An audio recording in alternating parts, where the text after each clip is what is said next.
Hello warriors, तुम्ही पाहत आहात वॉरियर ऑफिसर 2.0 एज्युकेशनल चॅनल आणि आपण ऐकत आहोत गोल्स हे ब्रायन ट्रेसी यांचं एक प्रेरणादायी पुस्तक. प्रत्येक हवीशी वाटणारी गोष्ट कशी मिळवाल, अपेक्षेपेक्षा लवकर कशी मिळवाल.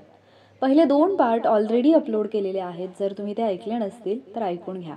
आज आपण पुढचा भाग पाहणार आहोत आणि याच्यामध्ये आपण पाहणार आहोत आपल्या आयुष्याचा ताबा आपण कसा घ्यायचा. अलेक्झांडर ग्रॅहम बेल म्हणतात, सर्वसाधारण नियमाप्रमाणे एक माणूस कोणत्या गोष्टींसह जन्मला आहे याला फार कमी महत्त्व आहे. एक माणूस स्वतःला जे घडवतो तेच तो असतो. ब्रायन ट्रेसी म्हणतात, मी जेव्हा 21 वर्षांचा होतो तेव्हा मी कफलक होतो आणि कडाक्याच्या हिवाळ्यामध्ये एका खोलीच्या लहान अपार्टमेंटमध्ये दिवसा बांधकामाचे काम करीत राहत होतो. बहुतेक वेळा संध्याकाळी मी माझ्या अपार्टमेंट बाहेर जाऊ शकत नसे, कारण आत कमीत कमी उबदार तरी असायचं आणि मला विचार करायला भरपूर वेळ मिळायचा. एका रात्री मी माझ्या स्वयंपाकघरातल्या लहान टेबलासमोर बसलेलो असताना माझ्या डोक्यात एक गोष्ट चमकली. तिने माझं आयुष्य बदलून टाकलं. अचानक माझ्या लक्षात आले की माझ्या उर्वरित आयुष्यात माझ्यासोबत जे काही घडणार आहे ते माझ्यावर अवलंबून आहे. इतर कुणीही मला कधीच मदत करणार नव्हते, कुणीही माझी सुटका करणार नव्हते. मी घरापासून हजारो मैल दूर होतो आणि खूप काळापर्यंत घरी जाण्याचा माझा अजिबात विचार नव्हता. त्या क्षणी मला हे स्पष्टपणे दिसले की माझ्या आयुष्यात जर काही बदलणार असेल तर त्याची सुरुवात माझ्यापासून व्हायला हवी होती. जर मी बदललो नाही तर इतर काहीही बदलणार नाही. त्याला जबाबदार मीच होतो. एक महान शोध. तो क्षण मला अजून आठवतो. पहिल्यांदा मारलेल्या पॅराशूट जंपसारखा तो भीतीदायक आणि उल्हासदायकही होता. मी त्या क्षणी आयुष्याच्या कडावर उभा होतो आणि मी उडी मारण्याचा निर्णय घेतला. त्या क्षणापासून माझ्या आयुष्याचा ताबा माझ्या हातात आहे याचा मी स्वीकार केला. मला समजले की जर मला माझी परिस्थिती वेगळी हवी असेल तर मला स्वतःला वेगळं असावं लागेल. सर्व काही माझ्यावर अवलंबून होते. नंतर मला कळले की जेव्हा तुम्ही तुमच्या आयुष्याची संपूर्ण जबाबदारी स्वीकारता तेव्हा तुम्ही बालपणाकडून प्रौढत्वाकडे जाणारं एक मोठं पाऊल उचलता. दुःखद गोष्ट अशी की बहुतांश लोक हे कधीच करत नाहीत. मी 40शी आणि 50शीत असलेल्या अशा अगणित स्त्री पुरुषांना भेटलो आहे जे त्यांच्या आधीच्या दुःखद अनुभवांबद्दल अजूनही कटकट करत आहेत, तक्रार करत आहेत आणि त्यांच्या अडचणींसाठी परिस्थिती आणि इतर लोकांना दोष देत आहेत. बरेच लोक त्यांच्या आईवडिलांनी त्यांच्याकरिता 20, 30 किंवा अगदी 40 वर्षांपूर्वी केलेल्या किंवा न केलेल्या गोष्टींकरिता अजूनही रागवलेले आहेत. ते त्यांच्या भूतकाळाच्या जाळ्यात अडकलेले आहेत आणि त्यांना मोकळं होता येत नाही. तुमचा सर्वात वाईट शत्रू. सर्व प्रकारच्या नकारात्मक भावना या यश आणि आनंदाच्या सर्वात मोठ्या शत्रू आहेत.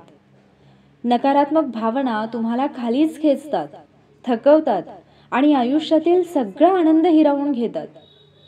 काळाच्या सुरुवातीपासून नकारात्मक भावनांनी माणसांचं आणि समाजाचं जितकं नुकसान केलं आहे तितकं इतिहासातल्या प्लेगच्या सगळ्या साथींनीही पोहोचवलं नसेल.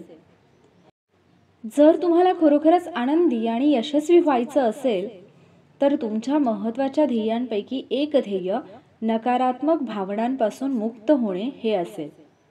सुदैवाने ते कसं करायचं हे शिकलात तर तुम्ही ते करू शकता. भीती, आत्मकरुणा, ईर्ष्या, मत्सर, न्यूनगंड आणि सर्वात शेवटी क्रोध या नकारात्मक भावना निर्माण होण्याची 4 कारणे आहेत. तुम्ही एकदा या गोष्टी ओळखल्या आणि तुमच्या विचारातून दूर केल्या की तुमच्यातल्या नकारात्मक भावना आपोआप नष्ट होतात. नकारात्मक भावना नष्ट होताच प्रेम, शांती, आनंद आणि उत्साह यासारख्या सकारात्मक भावना त्यांची जागा घेतात आणि तुमचं आयुष्य कधी काही मिनिटांमध्ये तर कधी अगदी काही सेकंदांमध्ये अगदी चांगले होते. स्वतःचे समर्थन करणे थांबवा. नकारात्मक भावना निर्माण होण्याच्या 4 मूळ कारणांपैकी पहिले म्हणजे स्वतःचे समर्थन करणे.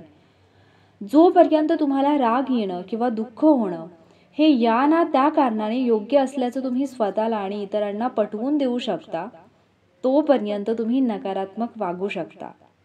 म्हणूनच रागीट लोक सतत आपल्या नकारात्मक भावनांच्या कारणांचे स्पष्टीकरण देत राहतात आणि ती विस्ताराने सांगत राहतात.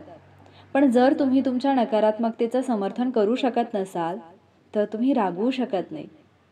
उदाहरणार्थ, एका व्यक्तीला अर्थव्यवस्थेतील बदलांमुळे आणि कंपनीच्या विक्रीत घट झाल्यामुळे नोकरीवरून काढून टाकण्यात आलेला आहे. पण तो या निर्णयामुळे त्याच्या अधिकारावर चिडलेला आहे आणि त्याला नोकरीवरून कमी करण्याची सगळी कारणं अयोग्य असल्याचं सांगून रागाचं समर्थन करत आहे. तो इतका चिडू शकतो की तो खटला दाखल करण्याचा किंवा कोणत्या तरी मार्गाने हिशोब चुकता करण्याचं ठरवतो. तो जोपर्यंत त्यांच्या वरिष्ठ अधिकारी आणि कंपनीबाबतच्या नकारात्मक भावनांचं समर्थन करत असेल, तोपर्यंत त्याच्या नकारात्मक भावना त्याला नियंत्रित करतील आणि त्याचं आयुष्य आणि विचार व्यापून टाकतील. पण जेव्हा तो म्हणेल, ठीक आहे, मला काढून टाकण्यात आलेलं आहे, अशा गोष्टी घडत असतात, ही गोष्ट वैयक्तिक नाही, लोकांना नोकरीवरून काढून टाकणं हे सतत घडत राहतं, माझ्या मते नवीन नोकरी शोधण्याच्या मागे लागणं हे अधिक चांगलं, तेव्हा त्याच्या नकारात्मक भावना गायब होतील. तो शांत, स्पष्ट होईल, त्यांच्या ध्येयावर लक्ष केंद्रित करेल आणि पुन्हा कामावर रुजू होण्यासाठी उचलाव्या लागणाऱ्या पावलांवर लक्ष केंद्रित करेल. त्याने स्वतःचे समर्थन करणे थांबवले की तो एक अधिक सकारात्मक आणि परिणामकारक माणूस बनेल. कारण मीमांसा करण्याला आणि सबबी सांगण्याला नकार द्या. नकारात्मक भावनांचे दुसरे कारण म्हणजे कारण मीमांसा. जेव्हा तुम्ही तर्कसंगत विचार करता तेव्हा तुम्ही एरवी सामाजिकदृष्ट्या अस्वीकार्य असलेल्या कृतीचे सामाजिकदृष्ट्या स्वीकार्य असं स्पष्टीकरण देण्याचा प्रयत्न करता. तुम्हाला जी गोष्ट केल्याबद्दल वाईट किंवा असंतुष्ट वाटते त्या गोष्टीचे स्पष्टीकरण देण्याचा किंवा ती चांगली म्हणून दाखवण्याचा तुम्ही प्रयत्न करता. तुम्ही तुमच्या कृत्यांबद्दल ऐकायला चांगलं वाटेल असं स्पष्टीकरण तयार करून त्यामधून सुटू पाहता. जे घडलं त्यामध्ये तुम्ही एक सक्रिय घटक होतात हे जरी माहीत असलं तरी सगळ्या गोष्टी लक्षात घेऊनही तुम्ही योग्य आहात हे दाखवण्यासाठी क्लिष्ट मार्ग तयार करता. ही कारण मीमांसा तुमच्या नकारात्मक भावना जिवंत ठेवते. तर्कसंगत स्पष्टीकरण आणि समर्थन देण्यासाठी तुम्ही इतर कुणाला तरी किंवा कशाला तरी तुमच्या समस्येचा स्रोत किंवा कारण ठरवणं गरजेचं असतं. तुम्ही स्वतः पीडिताची भूमिका घेता आणि दुसऱ्या व्यक्तीला किंवा संस्थेला शोषक किंवा वाईट बनवता. इतरांच्या मताचा परिणाम होऊ देऊ नका. नकारात्मक भावनांचे तिसरे कारण म्हणजे इतर लोक तुम्हाला कसे वागवतात याबद्दलची अतिचिंता वा अतिसंवेदनशीलता. काही लोकांसाठी त्यांची संपूर्ण स्वप्रतिमा, इतर लोक त्यांच्याशी कसे बोलतात, त्यांच्याबद्दल काय म्हणतात, अगदी त्यांच्याकडे कसे बघतात यावरून ठरत असते. इतरांच्या मताव्यतिरिक्त त्यांना स्वतःच्या वैयक्तिक योग्यतेची किंवा आत्ममूल्याची कोणतीही जाणीव नसते आणि जर ती मते काही कारणाने नकारात्मक असतील, मग ते कारण वास्तव असो किंवा काल्पनिक, ही पीडित व्यक्ती अगदी खिन्नता, राग, न्यूनतेची भावना, लज्जा, आत्मकरुणा आणि हताशपणा अनुभवते. यावरून आपण करत असलेल्या बहुतेक गोष्टी या इतरांकडून आदर मिळवण्यासाठी किंवा कमीत कमी ते देत असलेला आदर न गमावण्यासाठी करतो हे मानसशास्त्रज्ञांचे म्हणणे स्पष्ट आहे. इतर कोणीही जबाबदार नाही हे लक्षात घ्या. नकारात्मक भावनांचे चौथे आणि सर्वात वाईट कारण म्हणजे दोष देणे. जेव्हा मी माझ्या चर्चासत्रांमध्ये नकारात्मक भावनांचा वृक्ष चित्रित करतो तेव्हा त्याचं खोड इतरांना आपल्या अडचणींसाठी दोष देण्याची प्रवृत्ती म्हणून दाखवतो. तुम्ही एखाद्या झाडाचं खोड कापून टाकलं की झाडावरची इतर सगळी फळं, सगळ्या नकारात्मक भावना ताबडतोब मृत होतात. ज्याप्रमाणे ख्रिसमस ट्रीवरचे दिवे उजळवणारा प्लग सॉकेटमधून बाहेर काढल्यावर सगळे दिवे विझून जातात, अगदी तसेच जबाबदारी हाच इलाज आहे. तुमच्या परिस्थितीची संपूर्ण जबाबदारी स्वीकारणे हा सर्व प्रकारच्या नकारात्मक भावनांसाठीचा एकमेव इलाज आहे. तुम्ही मी जबाबदार आहे हे शब्द उच्चारणे आणि त्याच वेळी रागावणे शक्य नसते. जबाबदारी स्वीकारण्याची कृतीच तुमच्या नकारात्मक भावना रद्दबातल करते. मी जबाबदार आहे या साधा पण ठाम विधानाचा शोध आणि नकारात्मक भावना तात्काळ नष्ट करण्याची त्यांची क्षमता हा माझ्या शेकडो हजारो विद्यार्थ्यांप्रमाणेच माझ्याही आयुष्यातला कलाटणीचा क्षण होता. फक्त कल्पना करा, तुम्ही स्वतःला नकारात्मक भावनातून मुक्त करू शकता आणि तुमच्या आयुष्यावर नियंत्रण मिळवायला सुरुवात करू शकता. तुम्हाला जेव्हा जेव्हा कोणत्याही कारणाने राग येईल किंवा निराश वाटेल, तेव्हा फक्त मी जबाबदार आहे असं म्हणून संपूर्ण जबाबदारी घेऊन जेव्हा तुम्ही स्वतःला नकारात्मक भावनांमधून मुक्त करता, तेव्हा तुम्ही तुमच्या आयुष्यातल्या प्रत्येक क्षेत्रात ध्येय निश्चित करायला आणि ती प्राप्त करायला सुरुवात करू शकता. जेव्हा तुम्ही मानसिक आणि भावनिकदृष्ट्या स्वतंत्र असता, तेव्हा तुम्ही स्वतःची ऊर्जा आणि उत्साह पुढच्या दिशेने वळवू शकता. वैयक्तिक जबाबदारी संपूर्णपणे स्वीकारल्याशिवाय कोणतीही प्रगती शक्य नाही. दुसरीकडे एकदा तुम्ही तुमच्या आयुष्याची पूर्ण जबाबदारी घेतली की तुम्ही काय करू शकता, बनवू शकता आणि मिळवू शकता, याला कोणतीही सीमा राहत नाही. इतरांना दोष देणं थांबवा. आत्तापासून पुढे कोणत्याही गोष्टीसाठी कुणालाही दोष देणं सोडून द्या. मग तो भूतकाळ असो, वर्तमान काळ असो किंवा भविष्यकाळ. इलेनॉर रूझवेल्टने म्हटल्याप्रमाणे तुमच्या संमतीशिवाय तुम्हाला कोणीही कमीपणाची जाणीव देऊ शकत नाही. हास्य कलाकार बडी हेकेट एकदा म्हणाला होता, मी कधीही मनात डूख धरत नाही. जेव्हा तुम्ही डूख धरून बसलेले असता तेव्हा लोक बाहेर मजेत नाचत असतात. आत्तापासून कारणे देणे किंवा तुमच्या वागण्याचं समर्थन करणं सोडून द्या. जर तुम्ही एखादी चूक केली तर म्हणा, मला खेद वाटते आणि परिस्थिती सावरण्याच्या मागे लागा. प्रत्येक वेळी जेव्हा तुम्ही इतरांना दोष देता किंवा सबबी देता, तेव्हा तुम्ही तुमची शक्ती दुसऱ्याला देत असता. तुम्हाला दुर्बल झाल्याची आणि कमतरतेची जाणीव होते. तुम्हाला आतून नकारात्मक आणि रागीट वाटत असते. हे करणे थांबवा. तुमच्या भावनांवर नियंत्रण ठेवा. तुमचे मन सकारात्मक ठेवण्यास कशासाठीही तक्रार करायला किंवा निंदा करायला किंवा धिक्कार करायला नकार द्या. जेव्हा तुम्ही इतरांवर टीका करता, तुम्हाला न आवडलेल्या गोष्टींबद्दल तक्रार करता किंवा इतरांनी केलेल्या किंवा न केलेल्या गोष्टींबद्दल त्यांना धिक्कारता, तेव्हा त्या प्रत्येक वेळी तुम्ही तुमच्यामध्ये क्रोध आणि नकारात्मक भावनांना जागवता आणि त्याचा तुम्हालाच त्रास होतो.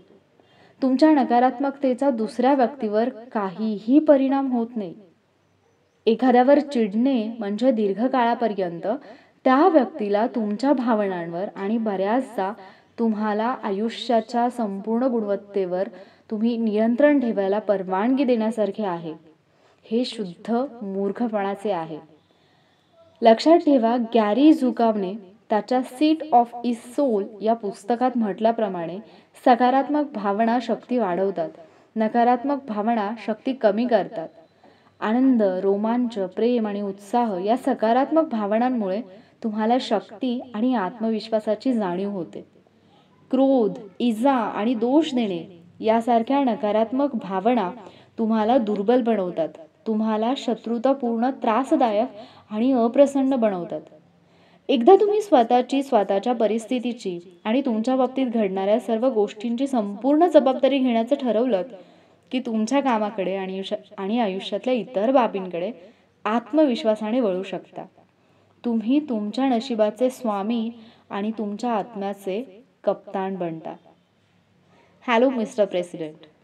काही वर्षांपूर्वी न्यूयॉर्कमध्ये झालेल्या एका अध्ययनानुसार संशोधकांनी हे शोधून काढले की प्रत्येक क्षेत्रातील सर्वोच्च अशा 3% जागा पटकावणाऱ्या लोकांना त्यांच्या विशिष्ट अशा दृष्टिकोनामुळे त्यांच्या उद्योगातल्या सर्वसाधारण लोकांपासून वेगळे बनवले. तो हा होता, त्यांना वेतन कोणीही देत असलं तरी त्यांच्या संपूर्ण कारकिर्दीत ते स्वतःला स्वयंरोजगार करणारे मानत होते. ते त्यांच्या कंपनीसाठी स्वतःला जणू काही तेच कंपनीचे व्यक्तिगत मालक असल्याप्रमाणे जबाबदार मानत होते. तुम्ही सुद्धा हेच केले पाहिजे. या क्षणापासून तुम्ही स्वतःला स्वतःच्या वैयक्तिक सेवा कॉर्पोरेशनचे अध्यक्ष समजा. जे आहात ते तुम्ही जे केलं आहे किंवा जे करू शकला नाहीत त्यामुळे आहात याची स्वतःला आठवण करून द्या. तुम्हीच तुमच्या नशिबाचे रचनाकार आहात.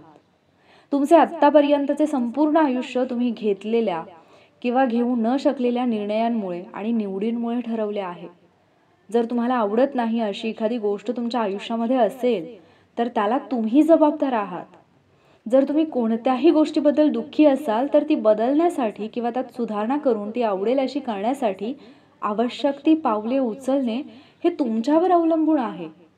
तुमच्या वैयक्तिक सेवा कॉर्पोरेशनचे अध्यक्ष म्हणून तुम्ही स्वतः करत असलेल्या प्रत्येक गोष्टीसाठी आणि तुम्ही जे काही करता त्याच्या परिणामांकरिता तुम्ही संपूर्णपणे जबाबदार आहात. तुमच्या कृत्यांना, तुमच्या वागण्याच्या परिणामांना तुम्ही जबाबदार आहात. तुम्ही आज जे काही आहात आणि जिथे कुठे आहात तिथे याचे कारण म्हणजे तुम्हीच तिथे असल्याचा निर्णय घेतला आहे.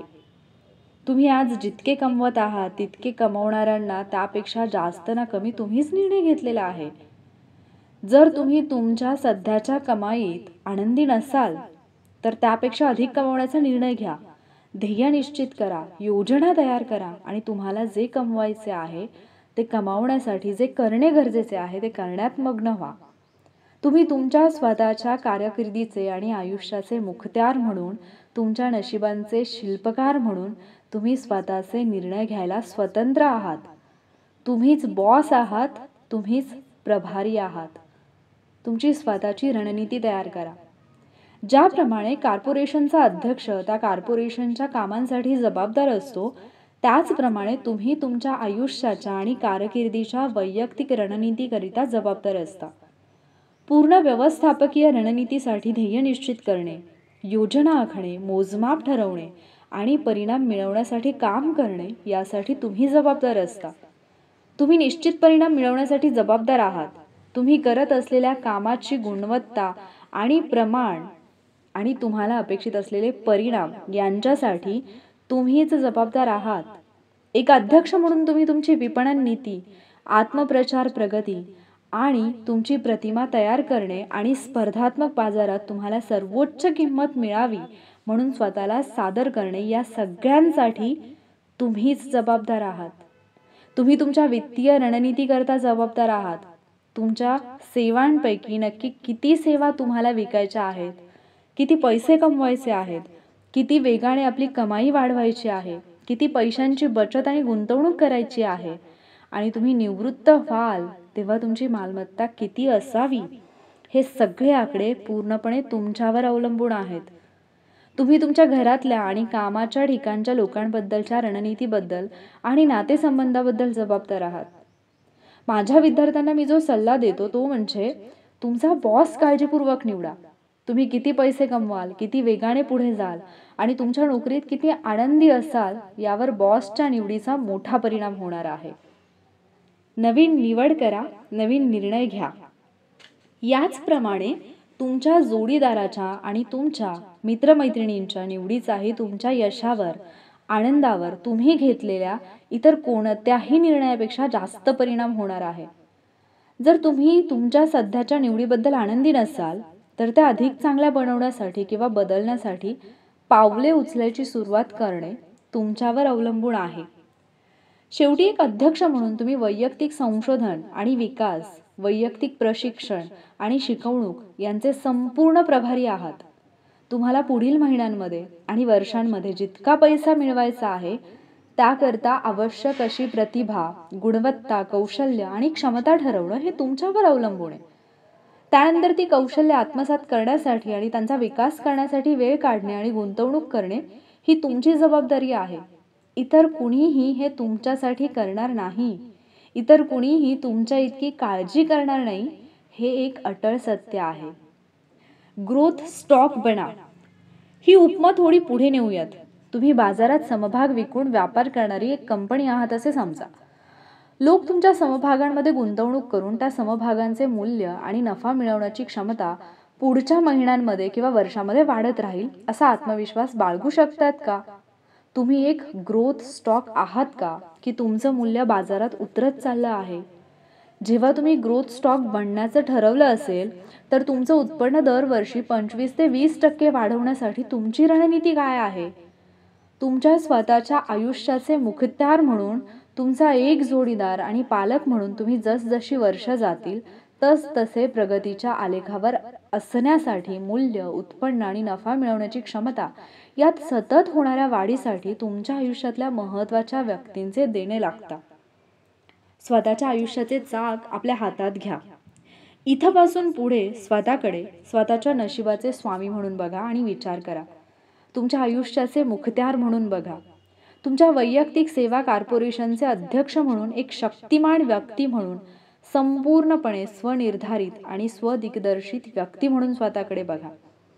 भूतकाळातील ज्या घटना बदलता येऊ शकत नाही अशा घटनांबद्दल कुरकुरणे, रडगाणे गात राहणे आणि तक्रार करणे सोडून द्या.